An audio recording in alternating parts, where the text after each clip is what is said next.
కామారెడ్డిలో కేసీఆర్ రేవంత్లను ఓడించిన రమణారెడ్డికి bumper offer వచ్చిందా? ఇద్దరు సీఎం అభ్యర్థులపై గెలిచి సంచలనం సృష్టించిన ఆ కాషాయ నేతకు బీజేపీ గోల్డెన్ ఛాన్స్ ఇవ్వనుందా అంటే అవుననే సమాధానాలు వినిపిస్తున్నాయి. 2-3 సార్లు ఎమ్మెల్యేలుగా గెలిచిన వారికి దక్కని అవకాశం రమణారెడ్డికి ఇవ్వాలని బీజేపీ అధిష్టానం యోచిస్తోంది.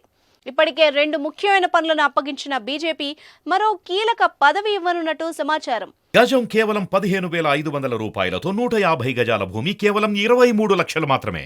ఇటీవల జరిగిన అసెంబ్లీ ఎన్నికల్లో తాజా సీఎం రేవంత్ రెడ్డితో పాటు మాజీ సీఎం కేసీఆర్లను ఓడించారు. భారీ మెజారిటీతో వారిపై విజయం సాధించారు. అప్పటి వరకు ఎవరికీ పెద్దగా తెలియని రమణారెడ్డి ఒక్కసారిగా తెలుగు రాష్ట్రాలతో పాటు దేశవ్యాప్తంగా ఫేమస్ అయిపోయారు. పంచకట్టులో ఆయన చేసిన ప్రసంగాలు తెగ వైరల్ అవుతున్నాయి. రమణారెడ్డి మాట తీరు, ప్రజా సమస్యలపై ఆయనకు ఉన్న అవగాహన తెలుగు ప్రజలతో పాటు బీజేపీ అధిష్టానం గుర్తించింది. అంతవరకు స్థానిక లీడర్గా ఉన్న ఆయన ఒక్కసారిగా రాష్ట్ర నాయకుడిగా ఎదిగిపోయారు. జాతీయ నేతల దృష్టి సైతం రమణారెడ్డిపై పడింది. ఇప్పటికే త్వరలో జరగబోయే పార్లమెంట్ ఎన్నికల కోసం రమణారెడ్డిని జహీరాబాద్ ఎన్నికల ఇన్ఛార్జిగా నియమించారు. అయోధ్య శ్రీరామ తీర్థ ట్రస్ట్ రాష్ట్ర కన్వీనర్గా ఆయనకు అవకాశాన్ని కల్పించారు.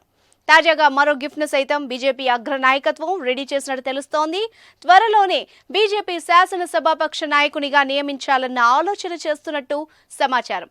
రమణారెడ్డి మొదటిసారి ఎమ్మెల్యేగా గెలిచినా కూడా అతనికి ఫ్లోర్ లీడర్గా అవకాశం ఇవ్వాలని చూస్తున్నట్టు వార్తలు వస్తున్నాయి. గతంలో ఉమ్మడి జిల్లా పరిషత్ చైర్మన్గా పనిచేసిన అనుభవం, 5 ఏళ్లుగా ప్రజా సమస్యలపై చేసిన పోరాటం అనుభవం ఉండడంతో శాసనసభాపక్ష నేత రమణారెడ్డి పేరును పరిశీలిస్తున్నట్టు ప్రచారం జరుగుతోంది.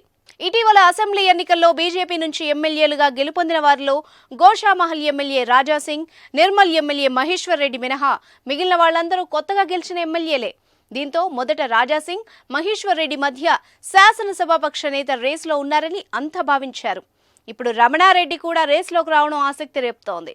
ఇదే ప్రచారం నిజమై రమణారెడ్డి ఫ్లోర్ లీడర్గా ఛాన్స్ వస్తే ఆయన బంపర్ ఆఫర్ కొట్టేసినట్టే. మరి బీజేపీ అధిష్టానం ఎలాంటి నిర్ణయం తీసుకుంటుందో వేచి చూడాలి.